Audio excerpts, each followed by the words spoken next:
Alors aujourd'hui, on a eu enfin toutes les cartes Riftbound. Alors on va regarder les nouvelles cartes qui sont sorties et ce que ça va nous permettre de faire dans les decks. Le Proving Ground, ça on connaissait déjà tout. Et on va commencer tout de suite par la couleur rouge. La première carte qu'on a, c'est Hextech Ray, qui va nous permettre d'infliger 3 dégâts à une unité sur un champ de bataille pour un coup en rune plus un recyclage. Donc c'est quelque chose qui va pouvoir être utile dans certains decks, mais le coup de 1 en recyclage dès le départ, ça fait un peu mal quand même. Ensuite, on va avoir Iron Ballista. Donc là, on est sur un gear qui arrive en jeu directement engagé et qui va pouvoir nous permettre à tous les tours d'infliger 2 dommages à une unité sur le champ de bataille. Plutôt bien, peut-être dans des decks contrôle, je sais pas si aggro pourra le jouer parce que ça va aussi ralentir le deck. Je pense que la carte a du potentiel, mais c'est pas non plus super fort. Ensuite, le Noxus Saboteur qui va permettre à l'adversaire de ne pas pouvoir jouer ses cartes Hidden sur un champ de bataille quand lui est sur le champ de bataille. Pour 3 en coup de rune avec 3 de puissance, c'est une carte qui est ok mais situationnelle, peut-être en side. Ensuite, Ragging Soul, désolé pour l'accent anglais qui est pas foufou. Si on a défaussé une carte ce tour-ci, on gagne assaut et ganking, donc ça va être assez fort puisqu'en rouge il y a pas mal de discard et pour un deck notamment comme Jinx, ça peut faire bien l'affaire. Alors ensuite, qu'est-ce qu'on a? Sun Disc, qui nous permet une fois en jeu de l'engager avec Légion, c'est-à-dire que ça marche uniquement si on a déjà joué un autre sort avant et qui nous permet que la prochaine unité va rentrer en jeu prête, qui coûte 2 plus un recyclage du rune. Je suis pas sûr que ce soit très fort cette carte. Ensuite, Thermo Beam, Kill a Gear pour 5 plus 2 recyclage. Ça va être une carte de side, sauf si on commence à avoir plein de gears super forts, mais ce sera pour la side. Une Licenced Armory pour 2 coups en rune qui nous permet de défausser un, de l'engager, de choisir une unité alliée et la prochaine fois qu'elle meurt, on peut recycler un pour la rappeler dans notre base à la place. Ça me paraît très fort. Ça me paraît vraiment fort. Maintenant, à voir s'il y aura des slows dans les decks, mais ça me paraît vraiment bien quand même. Alors, qu'est-ce qu'on a de plus? Blind Fury. Pour 4 en coup de rune plus 2 recyclages avec action. Chaque opposant révèle la carte du dessus de son deck. Choisissez-en une et jouez-la sans payer son coût en rune et recyclez le reste. Alors soit je comprends pas très bien la carte, soit c'est une carte qui est pour jouer à plusieurs joueurs parce que je vois pas trop l'intérêt de la carte en 1v1. Donc je pense pas que ce soit une carte pour jouer en 1v1 ou alors l'adversaire il révèle qu'une seule carte du dessus et il faut prier pour qu'elle soit bonne. Ensuite, là une grosse unité, Brynir Thundersong pour 6 avec 5 de might. Quand vous me jouez, les opposants ne peuvent pas jouer de cartes ce tour-ci. Donc là, on va être sur quelque chose qui est assez fort contre des decks comme Harry ou contre des decks comme Maître Yi. Ça peut être pas mal. Je suis pas sûr que ce soit une carte de main deck. Peut-être, à voir. Qu'est-ce qu'on a d'autre en rouge? On va avoir Ragging Firebrand pour 6 et 1 recyclage avec 4 de might. Quand vous me jouez, le prochain sort ce tour-ci coûte 5 de moins à jouer. Alors ça peut être intéressant. En rouge, je sais pas s'il y a beaucoup de sorts qui coûtent très cher à jouer. À voir, je pense que ça peut faire quelque chose. Pour l'instant, je vois pas encore son potentiel. Alors, qu'est-ce qu'on a d'autre? Ravenborn Tom. Pour 3, c'est un gear, on le pose en jeu. Et quand on l'engage, le prochain sort inflige un dégât de plus. Fou, ça me paraît vraiment pas fou. Ça me paraît vraiment pas fou pour 3 de mettre un gear pour faire ça. Mais bon, à voir, peut-être dans un deck comme Annie, ça peut être utile. Je pense pas, mais on sait jamais. Alors qu'est-ce qu'on va avoir? Une grenouille. Alors j'aime vraiment le visuel de cette carte, je trouve qu'il est trop stylé. Et elle s'appelle Shakedown. C'est une réaction et on peut infliger 6 à une unité adverse, sauf si l'adversaire choisit qu'on pioche 2 cartes. Donc en résumé, pour 2 plus 1 recyclage, ça va nous permettre de mettre 6 à une unité. Soit ça sert pas à grand chose et l'adversaire va dire ok, soit c'est très fort et l'adversaire va nous dire piocher 2 cartes. Donc on va considérer que c'est une carte qui nous fait piocher 2 cartes en fait. Si elle est utile, l'adversaire choisira de nous faire piocher 2 cartes. Donc pas mal en rouge. Je sais pas à quel point ça va être jouable. Peut-être pour l'animation parce qu'elle est stylée. Ça sera certainement joué mais je vois pas encore son plein potentiel. On a la nouvelle Kai'Sa qui est révélée pour 4 avec 4 de might. Accelerate et quand elle conquiert on pioche 1. Donc ça va être vraiment pas mal aussi pour le rouge. Elle a pas ganking donc ça veut dire qu'on va conquérir, piocher 1, le tour d'après on sera obligé de revenir en base. C'est pas non plus fou comme champion, hein. Clairement c'est ok mais c'est pas non plus foufou. Alors qu'est-ce qu'on a après? C'est le skin de la Kai'Sa, l'alt, et je trouve qu'elle est vraiment jolie pour le coup la version Alterate et ça c'est assez sympa. Je crois qu'on a fini pour le rouge. Donc le rouge, on a quelques cartes sympas, mais c'est pas non plus magistral ce qu'il nous présente. On va passer au vert, et au vert, tout de suite, j'en vois une ici. Pour 3 avec 2 de might, quand vous me jouez, stun une unité. Ça, c'est sympa. C'est pas fou, mais c'est assez fort quand même. Ça sera certainement joué dans des decks verts. Ensuite, pour 3, le Suntic Guardian pour 3 avec 3 de might, un shield de 1 et tankiness. On est sur quelque chose de solide. Peut-être dans un deck Maître Yi, ça aura sa place. Ok, c'est bien, mais sans plus non plus. Celle-là, pour 2, Mask of Foresight. C'est un gear qui fait que quand une unité attaque ou défend seule, elle gagne plus 1. Donc là, on est typiquement dans une carte pour le deck Maître Yi, comme s'il lui manquait des cartes. C'est déjà un des decks les plus forts actuellement. Ça sera certainement assez joué dans ce deck-là, mais sinon, autrement, je vois pas trop l'intérêt de la carte. Ensuite, pour 5, Reinforce, on peut regarder une des 5 cartes du dessus de notre deck et la jouer pour 5 de moins. Donc ça va être très bien dans des decks contrôle, en vrai c'est vraiment fort en fait. Si vous avez des unités ou des cartes qui coûtent cher à jouer, je vais vous dire une bêtise par exemple 8 ou 9, et que vous avez vraiment besoin de cette carte pour gagner mais que vous l'avez pas forcément en main, bah on joue ce spell là. Si elle coûte 9 à jouer, on le met. Elle coûtera plus que 4, donc on peut jouer pour 9 même si on n'a pas la carte, et avec une grande probabilité d'aller toper une carte importante. Donc ça me paraît très fort pour des decks qui ont des cartes à gros coups dedans. Maintenant le vert, ça n'a pas souvent des cartes avec des gros coups dedans, donc à voir si c'est jouable. Qu'est-ce qu'on a d'autre? On a cette carte là pour 4 de might, Wizened Elder. Quand il est buffé, il a plus 1 de might. Donc en gros, s'il a un buff, c'est 6 de might. Pas jusqu'à la fin du tour, donc tout le temps. Donc c'est pas mal. Il y a mieux, c'est jouable. On a Blitzcrank. Alors ça, Blitzcrank, je pense que ça va être très intéressant. Pour 5 plus 1 de recyclage, 5 de might, tank. Quand il est joué sur un champ de bataille, on va move une unité sur le champ de bataille sur lequel Blitzcrank est joué. Et quand il hold, on le ramène dans sa main. Ça va être vraiment très très fort contre certains decks qui vont holder des champs de bataille. On va poser le Blitzcrank sur un champ de bataille qu'on contrôle, ça va ramener un ennemi de force sur ce champ de bataille là, le tuer, et tous les tours on peut recommencer pareil. Donc là je vois tout de suite l'utilité de Blitzcrank contre plusieurs decks qui jouent un petit peu comme ça. Je pense que c'est une carte qui va être assez forte et qui va être jouée en verte. Je suis pas sûr non plus que les decks verts trouvent un slot pour ça, mais ça m'a l'air assez fort. Ensuite, Might-Seeker Warden pour 6 plus 1 de recyclage, 5 de might. Tant qu'il est sur le champ de bataille, les unités ennemies ne peuvent pas arriver directement sur les champs de bataille. Et tant qu'il est sur le champ de bataille, l'adversaire ne peut pas jouer de sorts qui font que ces unités soient ready. Donc ça c'est plutôt bien pour contrôler la partie, pour pas se prendre trop de surprises, c'est assez intéressant. Maintenant ça coûte un peu cher pour une unité qui a simplement 5 de might, peut-être que ça sera une carte de side. Je me vois pas trop jouer ça, je vois pas trop quel deck pourrait le jouer, mais bon, pourquoi pas. Ensuite, qu'est-ce qu'on a? Party Favors pour 3. C'est un spell. Tous les autres joueurs choisissent carte ou rune. Pour chaque joueur qui a choisi carte, il pioche une, on pioche un. Pour chaque joueur qui a choisi rune, on channel une rune. Donc ça, c'est une carte qui est clairement pour le 1v1, v1v1. C'est pas du tout pour juste un 1v1, c'est pour une partie à plusieurs joueurs. Ça nous intéresse pas trop. Ensuite, qu'est-ce qu'on va avoir? Solari Shrine pour 3. Quand on tue une unité stun, on peut engager ça pour piocher 1. Je vois vraiment pas trop l'intérêt de cette carte. Peut-être dans un deck Leona. Si Leona, c'est vert jaune, il me semble. Mais sinon, mis à part dans le deck Leona, très très moyen comme carte quand même. Et on a cette grosse unité là, qu'est-ce que c'est? Tasty Fifolk pour 7 avec 6 de might. On a un Accelerate et quand il meurt, on va channel 2 runes et piocher une carte. Franchement, ça me paraît plutôt bien. Ça me paraît plutôt bien comme carte. Encore une fois, je sais pas à quel point ce sera fort, mais franchement, ok, ce sera peut-être jouable. Pas sûr à 100%, mais peut-être que ce sera jouable. Et dernière carte verte, on a ça pour 4 avec 3 de recyclage de runes, Mystical Reversal.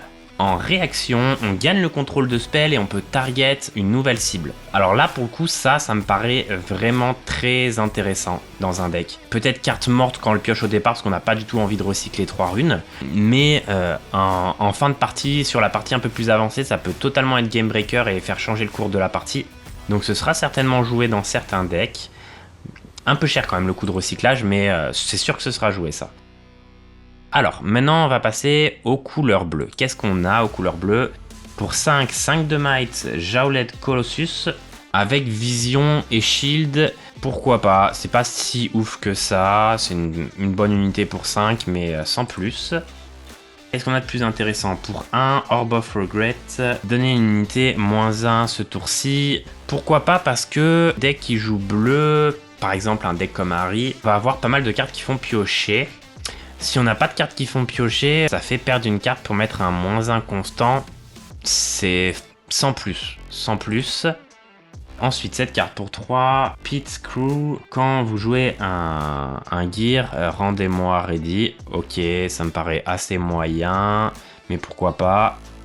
Cette carte-là qui est assez intéressante, pour 6 avec 2 recyclages de runes, le Reptile Rex qui nous fait infliger 6 dommages à une unité ennemie sur un champ de bataille. Vous connaissez certainement le Carnivus qui fait ça en orange. Et ben là, pour du bleu, c'est franchement pas mal, parce qu'on n'a pas beaucoup de sorts pour détruire les unités adverses. Donc ça me paraît une bonne unité en bleu à jouer. Maintenant, je sais pas si les decks bleus auront un slot pour ça.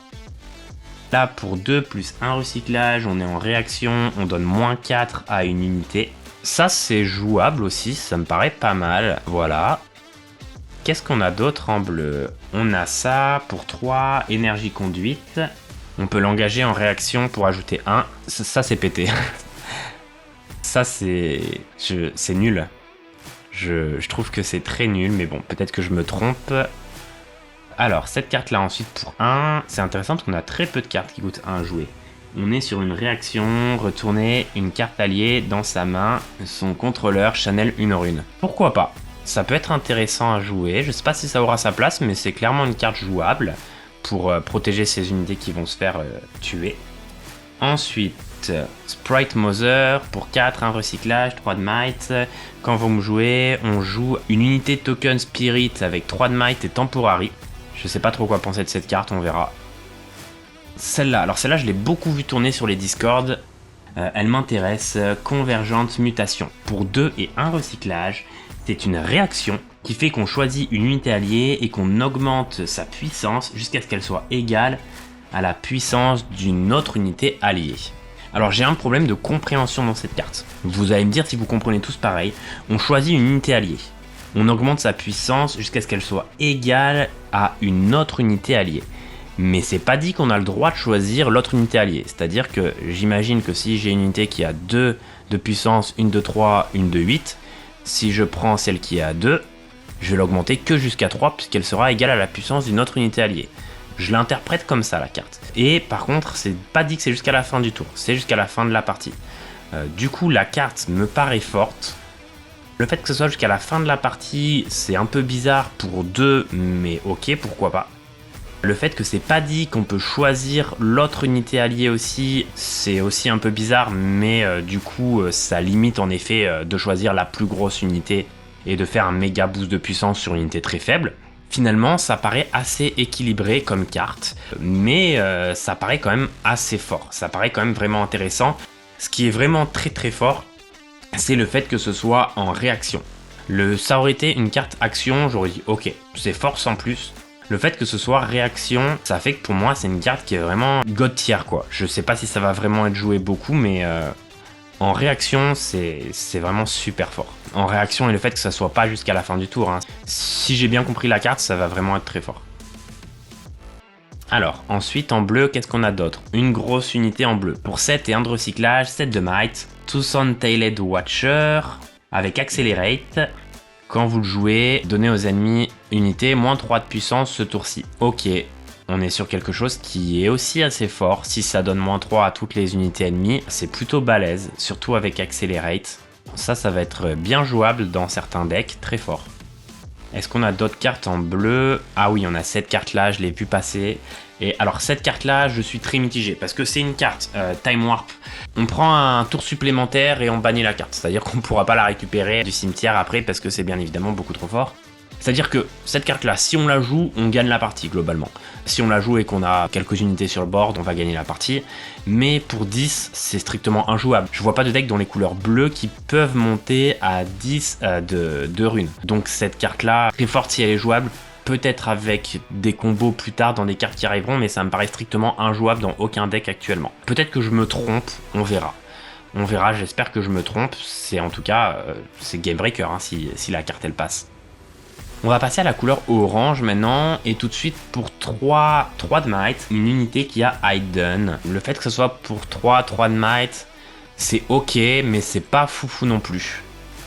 Qu'est-ce qu'on va avoir d'autre de plus intéressant? Là, pour 4 et un recyclage, 4 de might, King Kumonk. Quand vous me jouez, on buff 2 unités alliées.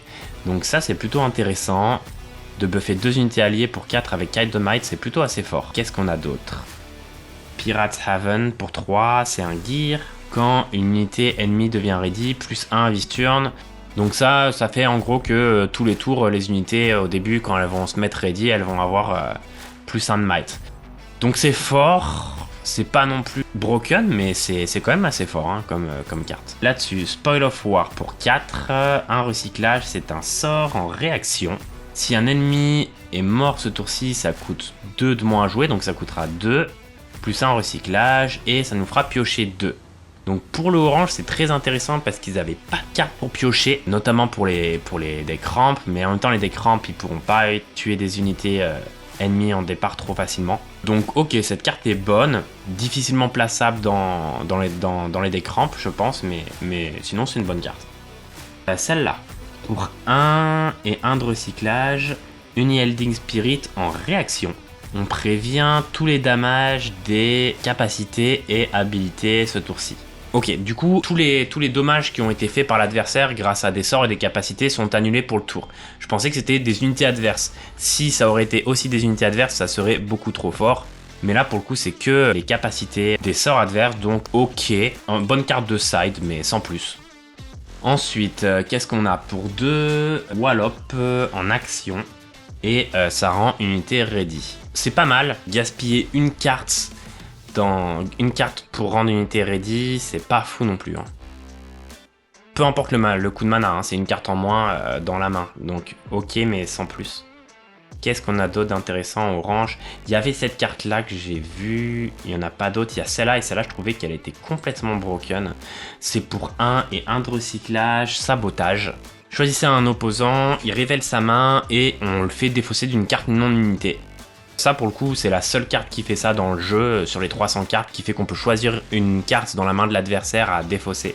Donc je trouve ça vraiment trop fort. C'est sûr que ça sera joué dans tous les decks orange je pense. C'est vraiment une des meilleures cartes pour moi qu'ils ont sorti là dans les nouvelles.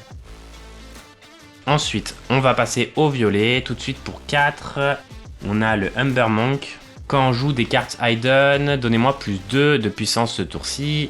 Pourquoi pas, notamment pour des decks avec Timo, je suppose. Pas non plus super intéressant. Ici, pour 2 et 1 de recyclage, une carte action, Move a Friendly Unit and Ready Hit. Ça, par contre, c'est vraiment très fort. Ouais, ça me paraît plutôt pas mal. Pour surprendre l'adversaire avec des unités qui vont leur donner un espèce de ganking. Ça me paraît pas mal, mais en même temps, en violet, on a déjà beaucoup de cartes qui ont ganking et tout, donc je sais pas. Après, ça permet aussi, dans un seul tour, de prendre une unité et d'aller conquérir les 2 champs de bataille. Donc, en vrai, non, c'est fort. Cette carte-là, pour 3 de might, qui fait rien d'autre. Je sais pas si c'est une blague ou quoi, mais c'est pourri. Là, ici, pour 4 et un recyclage, un spell, Fading Memories, donné à une unité ou un gear temporary. Alors là, on est bon, on est très bon, parce que pour 4 et un recyclage, en gros, on va pouvoir détruire n'importe quelle unité ou gear adverse. Donc ça, c'est comme la carte orange, à mon avis, ça sera joué dans absolument tous les decks violets. C'est juste que ça sera pas tué instantanément, mais ça sera tué au début du tour de l'adversaire. Mais c'est complètement broken hein, comme carte, je pense que tous les decks violets vont le jouer. Ensuite, on a ça pour 2, Craft. Quand c'est joué, défausser ou tuer, piocher une carte. Ok, pourquoi pas, si on n'a pas trop de cartes à rajouter dans un deck pour accélérer le fait de piocher les bonnes cartes, mais sans plus. Ici, pour un stacked deck en action, regardez les 3 cartes du dessus de votre deck, mettez son in dans votre main et recyclez le reste. Ça, par contre, c'est très fort. Là, on vient d'avoir 2 cartes très fortes qui, à mon avis, les 2 vont être jouées en 3 exemplaires dans absolument tous les decks violets. En tout cas, si moi je joue un deck violet, c'est sûr que je joue les 2 en x3. Ensuite, ici, 2, c'est un gear. Pour 1, on l'engage, on move a friendly unit to battlefield into base. C'est ok. Je veux pas gaspiller personnellement une carte pour ça, mais sinon, dans certains decks, ça doit avoir sa place. Mais sans plus. Pour 2, Treasure Trove. Quand ça quitte le board, on pioche un et on channel une rune. Et pour un recyclage, on la tue. Donc on va récupérer la rune qu'on a recyclée. Donc en gros, pour 2, ça nous permet de piocher une carte. C'est comme celle-là en gros à peu près. Hein. Vous pouvez recycler une rune à la limite si on n'a pas la bonne couleur de rune aussi. Ok, ça va, ça c'est moyen quand même. Ici pour 4, 2 de recyclage, 2 de might, Zony Bouncer. Quand vous me jouez, retournez une autre unité du champ de bataille dans sa main. Ça c'est très très fort aussi. C'est-à-dire qu'on le joue, une unité adverse, elle part du champ de bataille directement dans la main, donc ça va faire une conquête gratuite d'un champ de bataille. Donc là je trouve qu'il commence à ajouter pas mal de cartes très fortes dans le deck violet. Il y a eu ça aussi cette semaine, Mind Splitter pour 7. Qui fait que quand on le joue, l'opposant révèle sa main, on prend une carte, il le défausse. Donc c'est aussi une carte qui est plutôt pas trop mal. J'ai l'impression qu'on buff vraiment beaucoup le violet cette semaine. Ici pour 10, Raza the Sundever. Il coûte 1 de moins à jouer pour chaque carte du cimetière. Donc en vrai, c'est ok mais sans plus. Parce que de toute façon, pour que ça soit intéressant, il faut qu'il y ait au moins 4 ou 5 cartes dans le cimetière. Donc il faut qu'on soit au moins au 3 ou 4e tour. Donc on aura...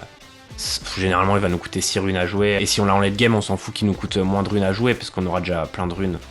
Du coup, ok, mais sans plus. Ici, 8 runes, 2 de recyclage, Soul Gorger. Quand vous me jouez, vous pouvez jouer une unité du cimetière sans payer son coût en mana, mais on paye que le coût en recyclage, si j'ai bien compris la carte. Donc ça me paraît très très fort. Mais il n'y a que 5 de might. Et ça coûte quand même 8 à jouer, donc ça me paraît fort, je sais pas si ça pourrait être joué, c'est quand même long 8 à jouer. Ici 6, 2 de recyclage, The Harrowing, c'est exactement le même effet que l'unité avant, pour 2 de moins. Voilà, c'est exactement le même effet. Est-ce qu'on préfère pour 2 de plus avoir une créature à 5 de might en jeu? Je crois, mais ce qui est bien, si on a des cartes pour se défausser en violet, notamment dans les decks Jinx, on va pouvoir défausser ces cartes très fortes. Et taper un truc comme ça et potentiellement jouer une carte qui coûte 10 ou 8 avec ça. Donc c'est plutôt pas mal. Pour 2, Tillstunner, 2 de might. Quand vous me jouez, il y a Hayden et quand il joue, il échange sa place en gros avec une autre unité qu'on possède. Donc intéressant, ça paraît sympa. Je sais pas si ça aura sa place dans certains decks, mais en tout cas c'est intéressant. Le violet a reçu toutes ses cartes. Pour l'instant, la couleur qui a eu le plus gros buff pour moi, hein, le violet. Vraiment des cartes très très fortes qui ont été ajoutées. Et tant mieux parce que il était un peu derrière, je trouve, le violet, par rapport à certaines couleurs. Le jaune. Donc le jaune actuellement c'est le plus fort. On va voir ce qui s'est pris comme buff, encore ou pas. Ici, pour 2. Action, Hayden, on stun une unité adverse et alliée sur un même champ de bataille. C'est plutôt intéressant, notamment pour le deck Victor qui ont des tokens. Plutôt intéressant mais sans plus non plus. Pour 5 avec 2 recyclages Impérial Décret. Quand n'importe quelle unité prend des dommages ce tour-ci, tuez-la. Intéressant. Intéressant comme carte, mais il y a des cartes plus fortes en jaune, je sais pas si ça va être joué. Pour 7, Peak Guardian, 5 de might. Quand vous me jouez, mettez-moi un buff. Ensuite, si je suis sur un battlefield, donnez +1 aux toutes les autres unités. En fait, buffer toutes les autres unités. J'ai compris. En fait, voilà, quand il arrive en jeu... ouais, c'est débile, pardon. Quand il arrive en jeu, il prend un buff, et si vous le jouez directement sur un champ de bataille que vous possédez, toutes les autres unités du champ de bataille gagnent un buff. Encore une fois, dans un deck comme Victor, si on a mis 10 tokens sur un champ de bataille, c'est très fort. Mais je sais pas si ça aura sa place aussi dans les decks. Salvage pour 2 et recyclage de 1 action. Vous pouvez tuer un gear et piocher 1. Donc ça c'est plutôt très fort parce que on pioche 1, donc c'est une carte gratuite en soi, il y a quand même un recyclage donc on peut pas jouer en très early game, mais ça fait une destruction de gear qu'on peut dans tous les cas inclure dans le deck parce que au pire ça nous fera piocher 1. Donc c'est plutôt pas mal comme atout pour le jaune. Ici pour 4 et 2 recyclages Spectral Matron. Quand on le joue, on peut jouer une unité qui coûte pas plus de 3 et d'un de recyclage depuis le cimetière sans payer son coût. Donc pourquoi pas, maintenant il y a quand même 2 de recyclage pour 4, pourquoi pas, mais pareil, moyen. Ici pour 1, Symbol of the Solari. Si je comprends bien la carte, si y a un combat où on est attaquant qui se termine en égalité, c'est-à-dire qu'on n'est pas arrivé à tuer les unités adverses et que l'adversaire n'est pas arrivé à tuer nos unités, on rappelle toutes les unités sur le champ de bataille, alliés comme adverses, mais après que les dommages soient effectués. Donc en gros, ça fait que s'il y a une égalité, on va quand même pouvoir conquérir peut-être le champ de bataille avec une unité qu'on aurait gardée en base après, un petit token ou quoi que ce soit. Donc c'est pas mal, mais c'est quand même très moyen parce qu'on... Bon, ça coûte 1, mais ça on s'en fout, à la limite du mana cost, c'est qu'on perd une carte pour ça. Je sais pas si ce sera très jouable. Pour 2 Vanguard Helm, quand une unité qui est buff, elle meurt, on buff une autre unité à la place. Moyen aussi de perdre une carte pour ça. C'est mes avis que je vous donne, après peut-être que je me trompe, mais pour moi c'est moyen. Vengeance pour 4 et 2 recyclage kill a unit, ça c'est très fort. Il y avait déjà pas mal de choses pour détruire des unités adverses en jaune, mais celle-là elle est plutôt pas mal. Bon, il y a 2 de recyclage quand même, il y a peut-être des cartes mieux, mais c'est clairement ok. Il y avait celle-là qui était pour moi beaucoup mieux, mais c'est pour 8, on peut pas tout le temps attendre 8. Pour le jaune, on a ça, ensuite... King's Edict, 6 de recyclage. Autour de chaque joueur, il va choisir une unité qu'on contrôle pas et la détruire. Donc ça, c'est complètement nul en 1v1. C'est pour une partie à 4 ou à plus. Et encore, je sais pas... Ou alors j'ai pas compris la carte, mais non, ça me paraît nul dans tous les cas. On a encore une dernière unité en jaune. Non, c'est pas une unité. Pour 3... Baited Hook, c'est un gear pour un recyclage et en l'engageant, on peut regarder les 5 cartes du dessus de notre deck, jouer une unité qui a une force, qui a une puissance maximum au-dessus de 1 de l'unité qu'on a choisi de sacrifier, enfin de tuer, et la jouer sans payer son coût et de recycler le reste. Ok, pourquoi pas, ça me paraît pas non plus fou, mais je pense qu'on peut faire des bons combos avec. J'ai pas encore l'idée de combo, mais ça peut donner des trucs sympas. Voilà pour toutes les couleurs. Ensuite, on va avoir d'autres trucs quand même. On n'a pas fini. On va avoir les tokens qui ont été ajoutés. Les petits tokens, c'est pas très important. On va avoir, voilà, des champs de bataille. Là, ça va nous intéresser beaucoup. Alors, on en a quand même pas mal des champs de bataille à voir. Ça va rajouter beaucoup de choses au jeu. Grove of the Gold Willow. Quand on hold le champ de bataille, on pioche un... C'est le genre de champ de bataille, carte que j'aime pas du tout parce qu'en fait celui qui hold ce champ de bataille là, il gagne la partie un petit peu. C'est trop... des champs de bataille qui sont trop game breaker si on les contrôle. Bon, pour un deck comme Harry par exemple ou Maître Yi, c'est beaucoup trop fort comme champ de bataille. Par contre si on le contrôle pas, on perd la partie aussi, c'est un peu à double tranchant quoi. Hallowed Tomb, quand on hold, on peut retourner une unité du cimetière... Non, ok, d'accord, compris. Quand on hold ce terrain, on peut retourner un champion dans notre slot de champion vide si on le souhaite. Pas n'importe quel champion, uniquement le champion qu'on avait choisi au départ. Si on l'a joué et qu'il meurt, on peut le remettre dans son emplacement et le rejouer. Donc c'est sympa si on a un deck qui se base vraiment très très fortement sur le chosen champion. Ça sera plutôt pas mal. Ensuite, ce battlefield là, Monastery of Ewana. Quand on le conquiert, on peut dépenser un buff pour piocher 1. Donc ça, c'est pas mal aussi. C'est un peu plus équilibré que l'autre d'avant. Pour des decks comme 7 notamment. Ici, Navori Fighting Pit. Quand on le hold, on peut buff une unité. Ok, ça c'est ok, clairement. Sigil of the Storm. Quand on le conquiert, on recycle une rune. Ah, ça c'est assez intéressant pour les decks, contre les decks qui ont besoin de beaucoup de runes.